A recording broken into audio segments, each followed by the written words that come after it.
Welcome to Just Cook It Radio, hosted by Chef Mario Pareca and Bill Alexander. Just Cook It Radio is about food, life, and everything in between. And now, your hosts of Just Cook It Radio, Mario and Bill. Good morning, good afternoon, good evening. You are listening to Just Cook It Radio on your local station, 590 Radio WMBS. And we're also on FCTV, which is channel 77, and at justcookit.tv. I am Mario Pareca, alongside me, Bill Alexander. And you can also give us a call. 855-590-0590 is the toll-free number, and locally at 724-812-0590. Are you done? That was a mouthful, but I think we got it out of the way. Any other domain names or phone numbers we need to worry about? Before I forget, you can visit us online at justcookitradio.com. That is our home. That's where we live on the intrawebs. You kind of scared me there for a minute. I thought you were going to say you were going to onlinewithbillalexander.com, which is still active, by the way, just to let you know. That was sneaky, that little plug you got in there. Very sneaky. I can be sneakier. I can give you all my domain names, too. Don't confuse us. I think they redirect to this program anyhow, okay. But anyhow. But also, we do have, when you go to the website, which, like I just mentioned, is justcookitradio.com, you can check out our apps. We have apps for the iPhone, for the Androids, and they're all free, so you can get all these programs straight to your phone. Not only can you listen to us on your radio, you can listen to us on your iPhone, your Android phone, and your Kindle HD. Lovely. Oh, and your iPad and your iPod Touch, and we could probably go like 7 or 8 more. So if you love us that much, you can carry us with you wherever you go. It's the only time you can carry us, because that's the only time we're light enough to go anywhere. Anyhow. That's a fun thought. But so we have a couple things that's right at the top of the show here that I want to bring up before we get into, obviously, our food holidays that we do, and then we have some food news. Yeah. First thing is, on next week's program, we have a special guest. We will have Boncora Biscotti. So those of you who like biscotti cookies, the Italian cookies. Does that mean free food for us? Actually, they did send us some samples. Sounds good. They were fantastic biscotti. They're a little different than the ones that we're used to in this area, or anyway that my family makes. The ones that my family makes are a little heavier, I would say, than these ones. The biscotti that Boncora makes now I had to preface this by saying Boncora biscotti is the original biscotti. In the 1980s, this is what started the biscotti craze. Okay, in the United States. Yes. Okay. And it's actually, they're in San Francisco. Okay, but so it's a little lighter of a cookie. The ones that I'm used to are anise flavored, or made with anisette, and they're a little, I want to say, a little heavier. Okay. These ones are lighter. They're actually cut with spelt, from what I read, but we'll ask Bonnie about that. What is that? Spelt is a grain. Okay. And so they cut the spelt and mix it in with the flour, and it kind of lightens up the cookie. But don't take that one to the bank. We're going to talk to Bonnie on next week's program, and she'll go through that She'll fill it out for us. thing with us. Good. But I'm very excited to have her on, because from what I understand, she made these cookies and actually sold them door to door. Okay, they're Tuscan biscotti, and then she kind of fell off the grid for a while, and now in 2012 brought the company back. Oh, wow. So it's a relatively new company, or at least one reinvented. Exactly. Okay, I got you. And they have two different types of biscotti. They have almond, which is their original, and then they have their almond, which are the same cookie but chocolate dipped. Oh, that sounds good. Really good. So especially, there's nothing like a cup of coffee and a nice chocolate dipped biscotti. It's off the charts. And I know most of the people in this area know biscotti, because a big thing about this area in our little corner of Pennsylvania, the cookie table at weddings. Oh, yes, exactly. And there's almost always biscotti at the cookie table at weddings. And that's true. I never thought of that. That's something that people will come to know and love. But you're going to want to tune in. That's next Saturday at 9 a.m. right here on WMBS. We will have Bonnie on the program to talk about her biscotti. Hard to believe that's the 20th already. Yeah, time sure does fly. Flies. I mean, summer's... I'm still thinking it's kind of the beginning of summer. Well, I think but we it's all actually, feel that way, yeah. Yeah, it's just gone so fast. And if you notice, especially you guys on TV, once again, we're in our Shiner studio. Oh, yes, and I have my Shiners T-shirt on. Yes, I see that. So repping at the Wild Hair The Wild Hair Pale Ale. Yes. And it's, I posted the other day that I had to go get my new case. Yes, I saw that. Did you crack it yet? No. Okay. Did you get the Bach? Yeah, I got the Bach. I was looking at the family pack, which had all 4 of them in it, and I'm going, you know what? I'm just going with what I like. I'm not going to buy anything else. But I was looking for the Redbird, the grapefruit and ginger one. They didn't have it. That's the one I want to try. Yeah, and that's what I was looking for. But I did find something out the other day. What's that? I was in California, Pennsylvania. I was picking up Chinese food. And there is a, and you're probably familiar with the pizza place called Campy's. Yes. Okay. Yes. They sell shiners in Campy's in the single bottles in their 6-pack shop. So I was really, it got closer to home. Do you think it's all the Campy's or just the one in? From what I was there, I was picking up something. I was there, got that, and then I'm going, you know what? Let me go online and check. And all the Campy's have a shiner beverage in their cooler. I have a connection at Campy's. Do you really? So yes, I do. So we can actually 2 Campy's. Can we actually get them on? Because I used to love their pizzas when I was in college. There's actually a Campy's in Perryopolis. Yes. And then there's one in Charleroi. Right, and the one in California. Uh-huh. Yeah. So I have some connections in the Perry and the Charleroi. Oh, we need to talk to them. Campy's, so I can get a hold of them and we can see it. Because that whole idea of what's their sandwich called? Is it called the Bomber? I believe so, yes. Those are good too. But the whole idea of that small pizza shop, not one of the national chains, but one of these small local ones, is really cool in this day and age because you don't see many of those around anymore. Right. And it's not franchised either. Right. The thing about those, the franchise pizza places, the thing that kind of rubs me a little bit not the wrong way, but why I'm hesitant about them is because most of their dough. Pizza, the biggest part of the pizza is the dough. Right. And a lot of they come in frozen. Mm-hmm. They're all the same. They're mass produced. It's just not the same. But when you go to these little places, like for instance, down where I live, there's a little pizza. They have 2 locations down so it's kind of, what would it be, south of Uniontown? Yeah. North of Uniontown. Jake's Pizza. Okay. That's the general area where I'm from. And Jake's Pizza is like the biggest thing down there. When I was in high school, I went to Belle Vernon High School. Yeah. And we used to love to go to Jake's pizza and get pizza. They don't deliver. It's pick up or dine in. Right. But their pizza is it's different because it's all homemade, it's all local, and it's just good product. That's a big deal. It really is. Yes, it is. So we'll have to talk to Campy's and see what we can do with sounds them. Good. Talk about their shiner stock. It sounds good to me. On another note, maybe we can get them to actually come to the studio and bring some shiners with them. Why don't we go there? Yes, and do it in the pizza shop. Absolutely, that sounds like a plan. We can have some pizza and beer. But at 9 in the morning. Yes, nothing wrong with that. With breakfast pizza, right? Sure. You never woke up in college and had pizza for breakfast. Yes, I did. Okay. Another thing I want to mention. Now we've been following this story for, I would say, since it occurred, since its inception. Is it? Yeah. But it's the whole hostess thing. Yes. I mean, it seemed like shortly after we started the podcast, before we even hit WMBS, this whole hostess thing debacle came about. Right, exactly. Well, they're supposed to be back on, was it July the 15th they're coming back? Yes, correct? that's the date I read. Day after tomorrow.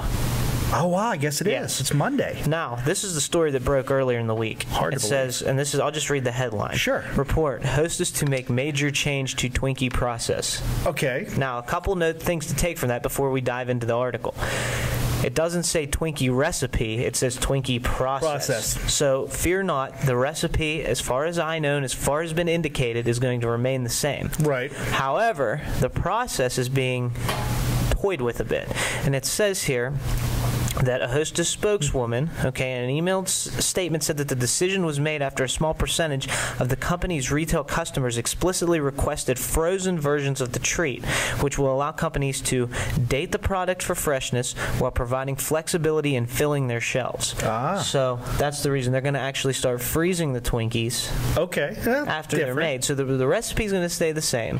They're going to freeze them, and then we'll see what happens. Interesting. Yeah. Very interesting. But that's something to keep in mind with this whole Twinkie thing. But make sure on the 15th we keep our eyes peeled for the Twinkies and see what. I'll be at my local retailer just to get it. And another thing about that is not just the Twinkies, but we're still looking for the watermelon Oreos. Actually, no, I'm not.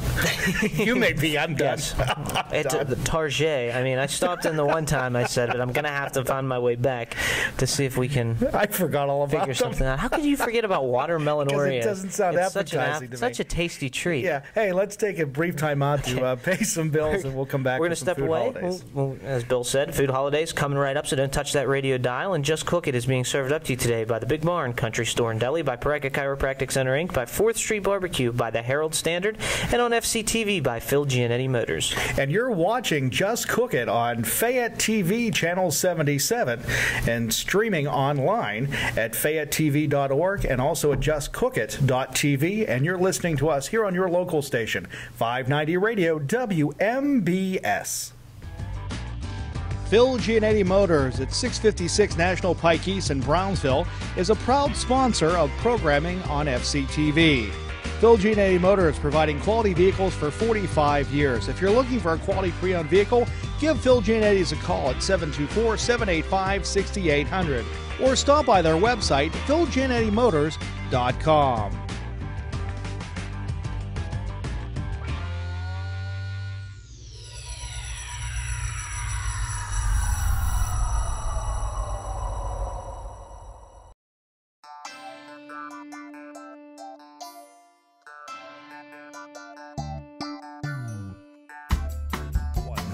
Good to have you back. You are listening to Just Cook It on your local station, 590 Radio, WMBS, and also on FCTV, which is channel 77, and at justcookit.tv. I am Mario Pareca. Alongside me, Bill Alexander. Yeah, I'm here. I haven't left. Just want to make sure. I mean, I know when we come back from break, I talk a lot. I don't want to lull you to sleep with the soothing sound of my voice. You'd hear me snore if you did. But before we went to break, we talked a little bit about Hostess and them making the frozen change to the Twinkies. And then we talked about pizza, which I don't remember how we got there. Well, Shiners, Campy's carrying Shiners, and it all kind of fits together. So if Campy's... Hey, we need to talk to them. Anyway. If Campy starts carrying Twinkies, now we got something. There we go. But anyway, we're going to move on to our food holidays as we do every week. We've got quite a lineup this week, and then I have another segment of food news that we can talk about. There's some interesting things going on out there in the world of food news. But today, Bill, we have a twofer. So first of all, happy National French Fries Day. I like French fries. And I want to talk a little bit about French fries really briefly because I did a French fry recipe in my column. Yeah, I used the frozen French fries. We talked about that. Oh, yeah, the controversy that you had. That was huge. There's a lot of angry people. A lot of really upset potato farmers out there. I'm sure. But in any case, let's talk a little bit about how you do French fries if you're making them at home. So here's 4 tips for making the perfect French fry. Okay, I got 4 tips for you. Tip number 1. The best potato commonly used for French fries are russets.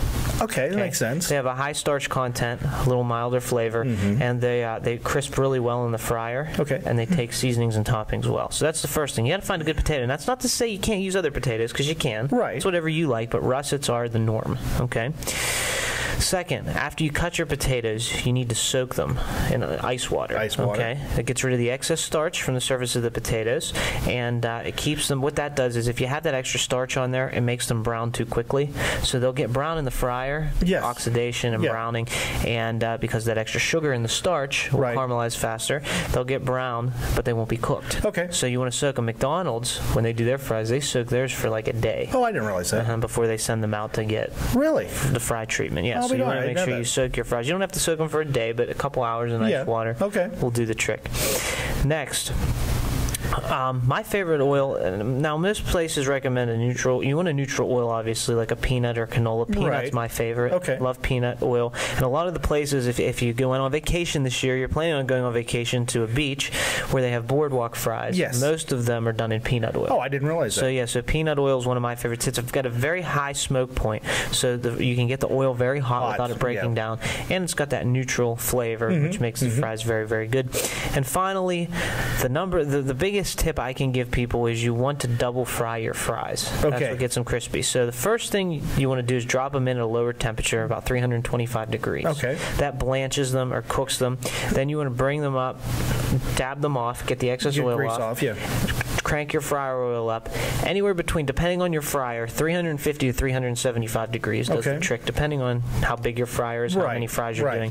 So I would, do a test batch at the lower temperature, see how that comes out, and if you need to crank it up, crank it up. Okay. And then you finish it there until they're golden brown and delicious. GBD. My favorite fries, which I'll be getting in August, I guess the first Thursday in August, is at Kennywood at the Potato Patch.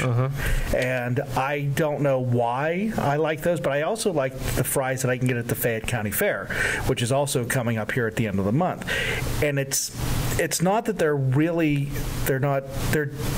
on the point of being crisp.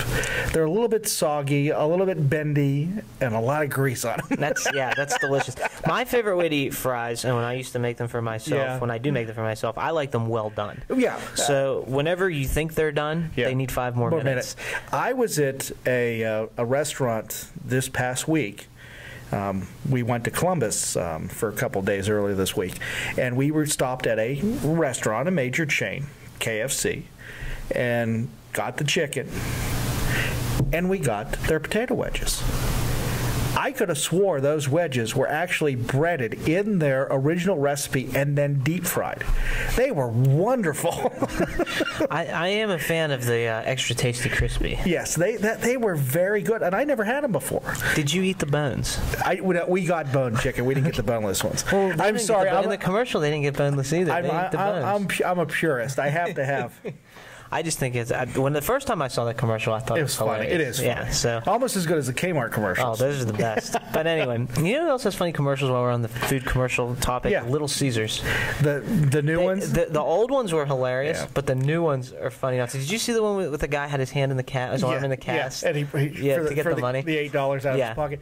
The thing that interests me about Little Caesar is that they were very popular about 10 years ago. They were one of my favorite. And then all of a sudden they disappeared, and now they're back again. Well, they're back and they're kind of rebranded. Yes. Because they're doing the whole... they're not like a traditional pizza place. They're made to... It's not really made to order. It's already there. You get it. It's already made. It's pre-made. It's fast food pizza is what it is.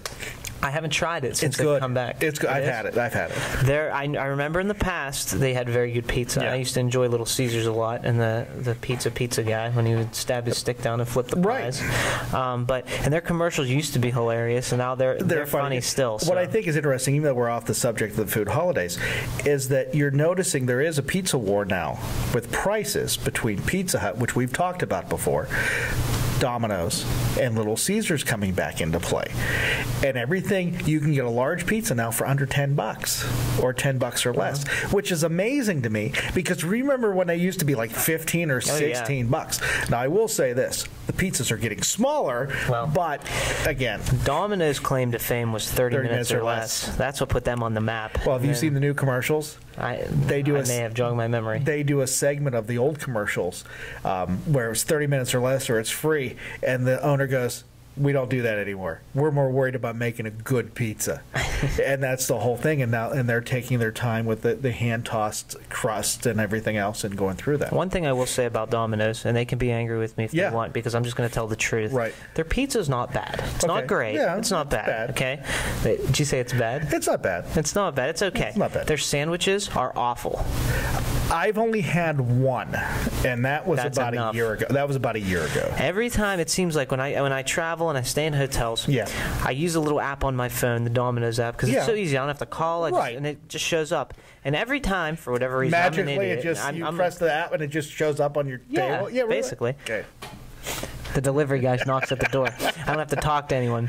But anyway, when it arrives, I always, because I'm a glutton for punishment, order a sandwich. And I get a small pizza and a sandwich, and I eat the pizza and I'm okay. And then I try the sandwich, and every time I take 2 bites, and I'm like, this is just as bad as it was the last time. So city to city, they don't change. But so Domino's, fix your sandwiches, please, because I like to order a good hoagie. But it's like this. Why would you order a sandwich from a pizza place? I don't know. I mean, I enjoy there's pizza places around where I'm from and around this area, like Campy's. They have really good sandwiches. Their bomber is awesome. You know that. I mean, you know that. Well, here's the thing. If Domino's is going to try to put their hat in the game with these places, and they're going to put sandwiches on their menu, that's true. Then they should be good. You're right. I agree with you.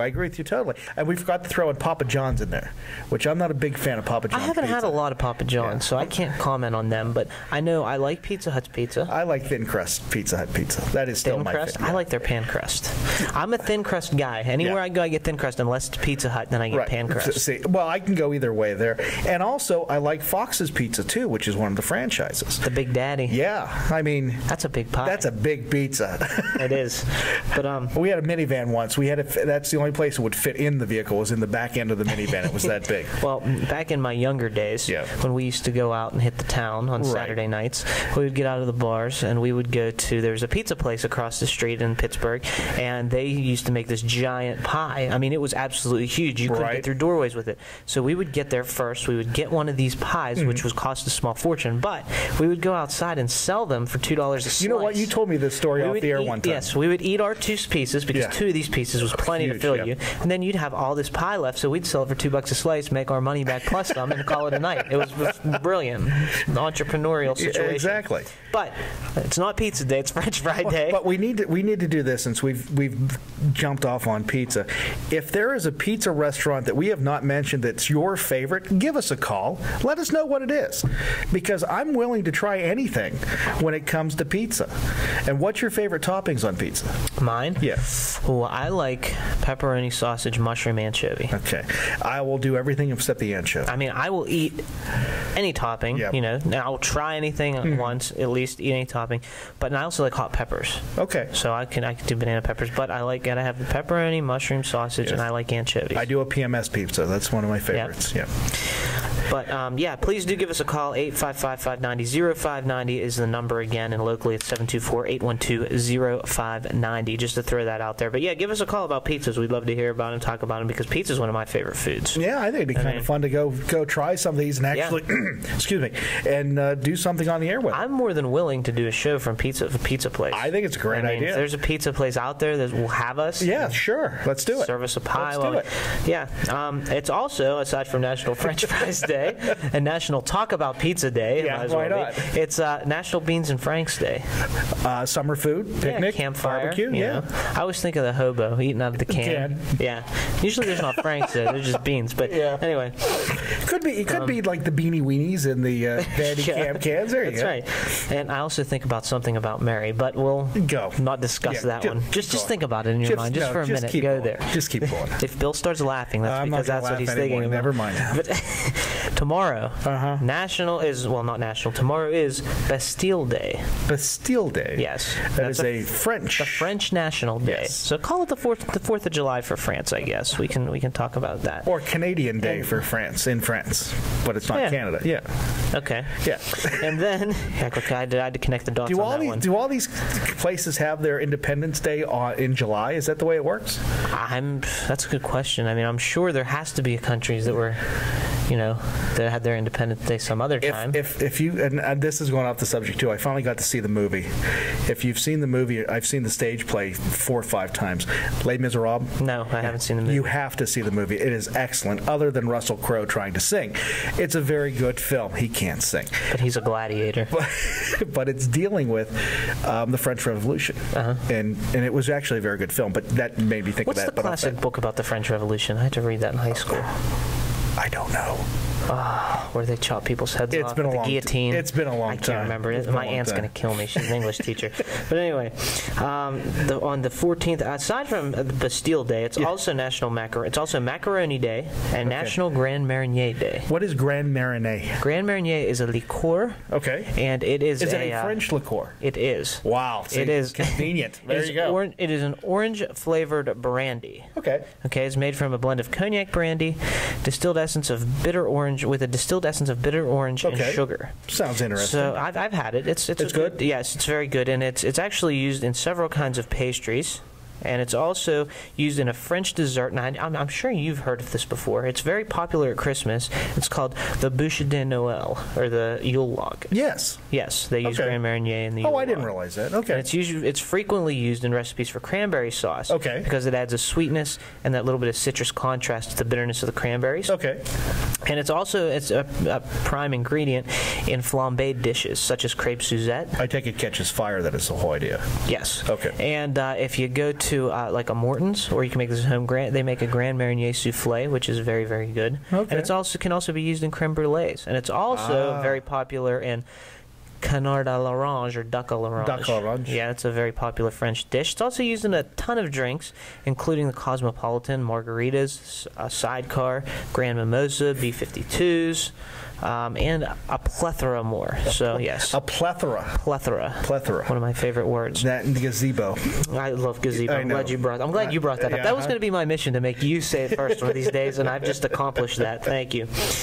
On the 15th, really quickly, we've got National Gummy Worm Day. Why does a gummy worm need a national day? Have you had gummy worms? Yes, I have. Enough said. They're delicious. But they're the same as gummy bears, just in worm shape. Worm shape, yeah. Yeah. And I was amazed at how many different flavors of gummy candy there are, because when you eat them, and how I typically do in a handful, it just becomes like a fruit flavor. Not they have raspberry, which is the red orange, which is the orange strawberry, which is green. Right. Why strawberry is green, I don't know. Pineapple, which is colorless, and lemon, which is yellow. Yep. Then there's another brand that has their green is lime, their red is cherry, and the colorless is apple. So interesting. There you go. And it's also National Tapioca Pudding Day again. Again. It was on June the 28th. That's right. And it's again here on July the 15th. It is so good. They had to have 2 days. And it's also National Twinkies Comeback Day. Yeah, there you go. I think that should just highlight the whole day right there. I mean, what would you rather have on the 15th, a gummy worm or a Twinkie? Well, now we got to take a break, so let's do that, and then we'll be right back. Okay, we're going to take a quick, we're going to step away for just a second, so please don't touch that radio dial, and please wait for us. We will be right back with more of Just Cook It, which is being served up to you today by the Big Barn Country Store and Deli, by Pareka Chiropractic Center, Inc., by 4th Street Barbecue, and by the Herald Standard. And we'll be back with more of Just Cook It Radio here on Fayette TV, Channel 77, also on JustCookIt.tv, and here on your local station, 590 Radio, WMBS.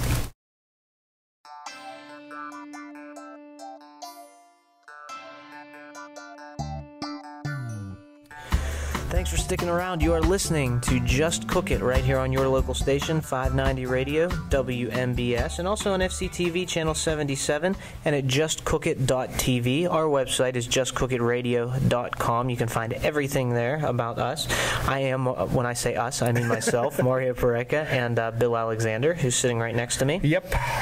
And when we went to break, we also have a phone number, and I want to throw this out because I was thinking about this as we talked a little bit while we were at break. Yeah. While the ads were playing.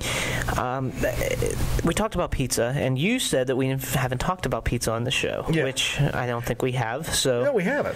I want to take just a minute, and I want to remind listeners to please call in with pizza-related info stories. If you own a pizza place and you want us to come to a show, call us. The number's 855-590-0590, and locally in the area, 724-812-0590. But one thing I want to mention about pizza, my favorite pizza. Yeah. Okay, I told you what my favorite toppings are, and that's if I'm calling an order. Right. But my favorite pizza my grandmother used to make. Oh, okay. And it was Is that just, the one where she put the cloves of garlic in? Yeah. Okay. It was just minced garlic, olive oil, anchovies, and rosemary. Okay. Put that on the crust. You bake it till it's golden brown. That's it.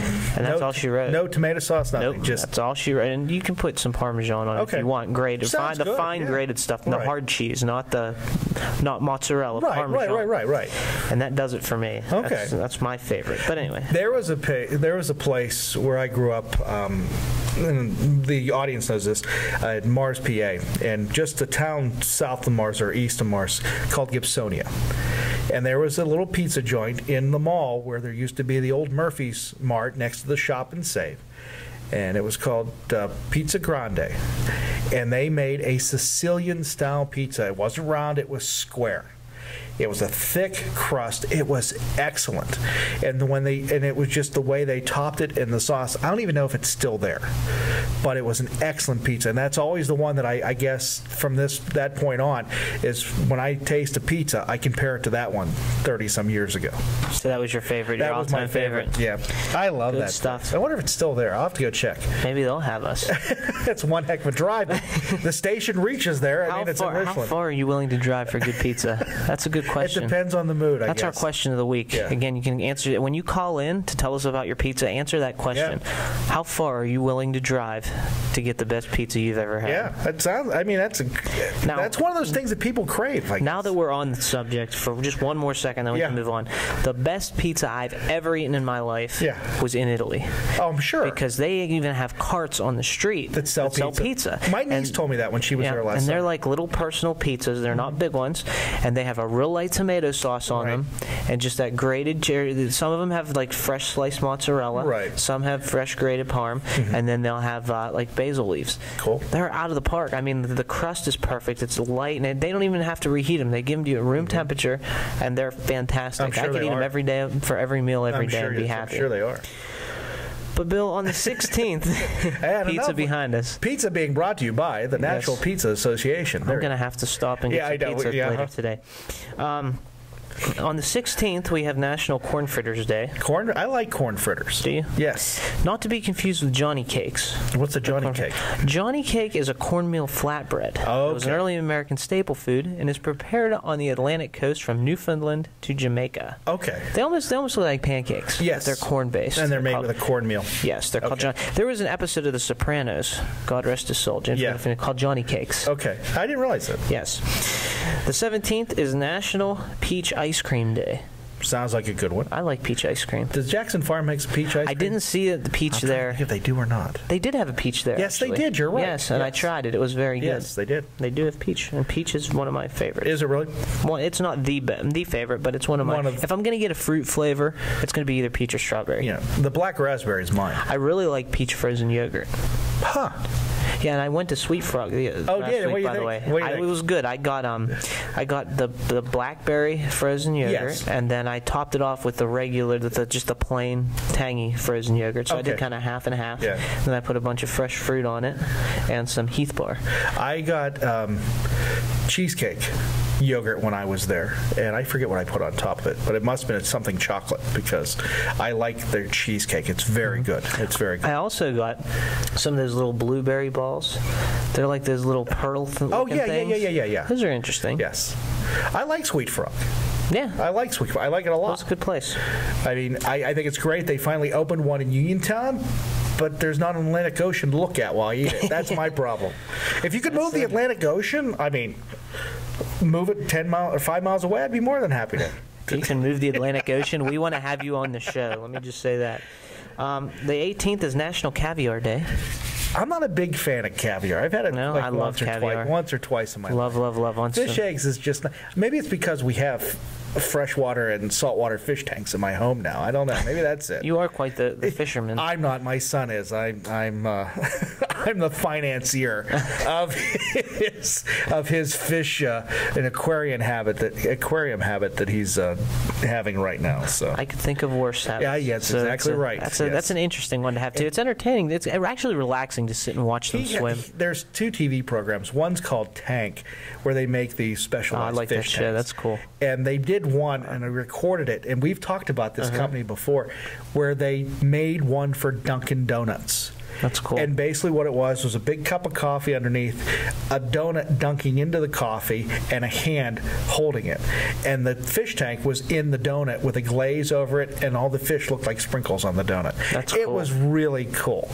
So yeah, he's really into that. So if I can make it food related, we can talk about it. You can get some Patagonian toothfish. I don't think a Patagonian toothfish would fit in there, to be honest That's with a pretty big fish. Yes. So or for most of you, Chilean sea bass. Chilean sea bass. That's its Americanized name, I guess you could say. What's fraud name? Caviar. Caviar. Is technically the name given to salted sturgeon eggs. Okay. From Russia. Why are they so expensive? Because of the process it takes to get them. What do they do? Extract Squeeze them. the fish, or what? There's different processes of extraction. Okay. So I can give you a little rundown Give me one.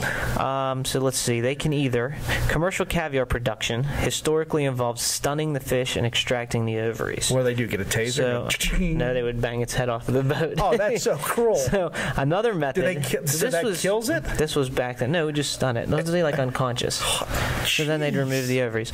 Another method is extracting the caviar surgically by C-section, which allows the females. And then they could never have. It says it allows the females to continue producing roe. Okay. But this method is very painful and stressful for the fish and is illegal in some countries. I'll be darned. Other farmers use a process called stripping, which extracts the caviar from the fish without surgical intervention. Interesting. A small incision is made along the muscle where the fish is deemed to be ready to be processed, and they use ultrasound to determine the correct timing and the placement of the roe.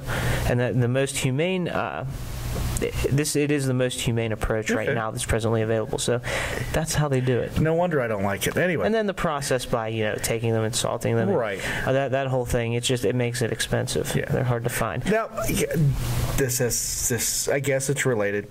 People don't have a problem eating caviar, which are the fish eggs, sturgeon eggs. But why do they have a problem with veal? Why do they have a problem with? I mean, think about it. That's an age-old question that I've been asking. But again, you can compare them both together.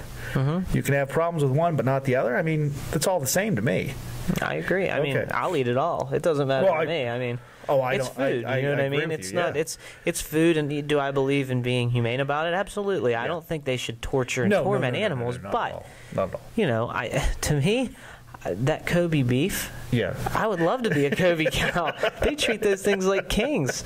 And, as far as veal goes, I mean, it is what it is, but it makes a delicious product. Oh, yes. So, I mean, you can't. It's just such a classical thing. You can't live life without veal. Right. On the 19th is National Daiquiri Day.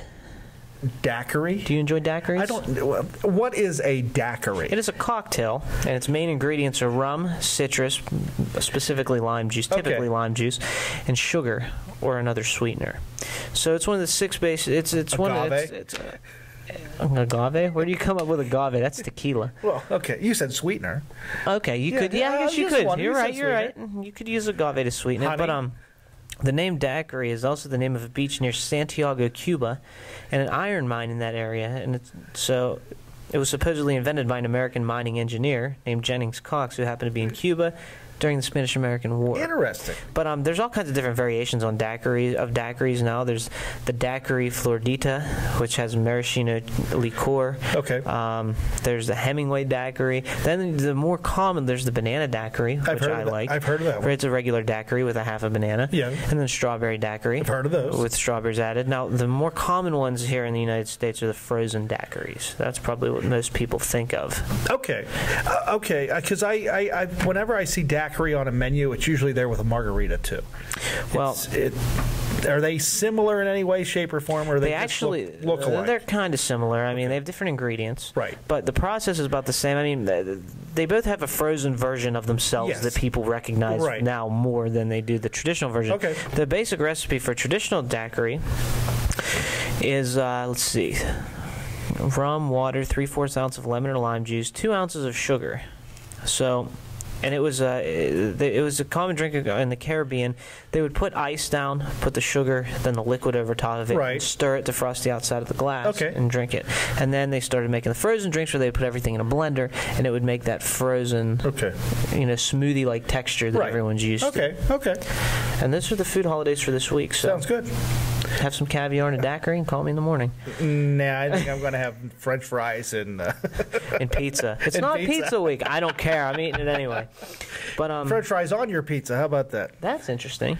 Now we'll do really quickly. I want to talk about this one food news article for sure. If we have time to get the second one, we'll get to the second one. We have time to do one probably. Okay. Starbucks. Yes. Is testing new handcrafted sodas in Atlanta and Austin. Why? So they want to try them. I mean, they have think of an old-fashioned soda fountain. Yeah. So they're experimenting with handcrafted sodas. It says in Seattle. And now in Atlanta and Austin, it says the Wall Street Journal confirms that the Seattle-based coffee chain has been testing made-to-order lemon ale, spiced root beer, and ginger ale in Atlanta and Austin since last week. The unofficial fan page of Starbucks has several photos featuring a soda, signage, and a carbonator. Starbucks reps say it's too early to say if the soda will get a national rollout. Interesting. That sounds interesting. I mean, a lemon ale, spiced root beer I would be all about. I love root beer. I need to go talk to my father-in-law. Because when he started out in the pharmacy business, before he went to school to be a pharmacist, he worked at a local pharmacy in a long time ago, and he ran the soda fountain, and he used to make those. And ice cream, the floats, the Black Cow. And these things, I love root beer. Yeah. I do too. Yeah, if I'm getting a soda, I don't drink soda, but if I ever do, and I'm just drinking soda without anything in it, it's going to be root beer. Do you think or Dr. Pepper? You think the craze is because of these home soda makers that people are buying now where they can make their own carbonated beverages? I think that's part of it, but I think another part of it is the nostalgia. That's kind of interesting, though, that it's taken this long to go back to the 1920s and 30s, even the early 40s. I mean, Starbucks, whatever it is beverage, they want to get their hands in on it. Right, of course. So they started with coffee, obviously, and now they pretty much control that department. Right. Then they went into tea. They bought Tezo Tea. Yeah. Then they bought another tea company that was the next biggest one. So now they pretty much control a lot of the tea other than the fair trade teas. And now they're moving towards sodas. So you can only say what's next for them. I guess. I mean, coffee or tea. Unless they do their own beer, which would be interesting. Tea is the most commonly consumed beverage in the world. Iced and heated, Yeah, so tea and then coffee, which is right up there, which is the number 2 or 3, and water. I mean, but so yeah, Starbucks is just going to get in any way they can. It's different ideas, and you figure they probably get bored after a while. And it's all specialty too. It's nothing mass produced. So I mean, the major. Oh, it may be one day. It may be true. stepping. I mean, they're selling coffee that way too. Yeah. But the major soda companies, pop companies, whatever you want to call them, would not feel threatened by them, at least not now. Well, no, because another thing is their sodas are different. They're different, right? You know, there's no. I don't know of a lemon ale. I guess you could say like a Mountain Dew maybe or 7-Up. 7-Up. I mean, Sprite, with lemon lime. So spiced root beer. That would be. I've had spiced root beer. I have before. Too. And ginger ale. I guess would be mint ginger ale. I've had that. Yes, I'm not a huge fan. What do you think? I like mint ginger ale. Do you? When the old Regent Pop Company was in Pittsburgh, they used to do their own little bottles, and you get mint ginger ale, grape, orange, cherry, and stuff like that. I've had regular ginger ale, which I do like. Yes. And the mint. And I'm not a huge fan of mint. It's an acquired taste. It's an acquired taste for that. But again, it goes back to that whole idea: what flavors are they going to experiment with after the first few roll out? So. Interesting, very interesting. So we'll be on the lookout for that. But again, there's no confirmation that it's going to even go national. They're just testing it right now. How about a black coffee soda? Come to think of it, there's black coffee, not soda. Okay, so get that out of your mind. But black coffee is becoming more and more common, especially iced coffee. Yes, and you started that. But I started that craze all by myself. Yes, speaking of soda, if you go to the market districts of the Giant Eagles during the fall, which is coming fastly approaching, real soon, they actually have pumpkin soda because all things pumpkin, the pumpkin craze. Which we started that too. We did. Yes. But they actually, I didn't get to try it, so I'm hoping they bring it back again this year so we can actually try it. But so there you have it. Sounds good. A little bit of food news for you, a little bit of food holidays for you, and don't forget that in just 2 days they're unrolling the new not the new Twinkies. They're bringing back the old Twinkies. Just packaged differently for transport. Frozen. So if you get, it would be like a Twinkie popsicle? A Twinkie-sicle. But we got to go, so we got to wrap this one up. And go find some Twinkie-sickles. But don't forget, next week we will have Boncora Biscotti on the show with us. So make sure that you tune in. That's next Saturday at 9 a.m. right here on WMBS. That's an interview you're not going to want to miss. We'll talk all things biscotti and how their company really revolutionized and brought about the whole biscotti craze. Aside from that, you can find us at justcookitradio.com. All our social medias there. Everything we're about there, our apps, whatever it is that you're looking for. We have recipes posted there. We have our blog there. So check it out again, justcookitradio.com. To watch the show that you just listened to, justcookit.tv, where all our programs are located on there. I think that just about does it, Bill. You have anything? Time to say goodbye. Okay, and before I say goodbye, I know this drives you nuts when I it does, but that's okay. I want to say one more thing. Don't forget to call us with your pizza stories and your anything pizza related. 855-590-0590. Thank you very much. We'll talk to you next Saturday, 9 a.m. right here on WMBS. You have been listening to Just Cook It Radio with Mario Pareca and Bill Alexander. For more information on this program and how to download it as a podcast, go to justcookitradio.com. If you have any questions or comments about the show, please call us at 1-855-590-0590. This has been a $1 Million Baby production.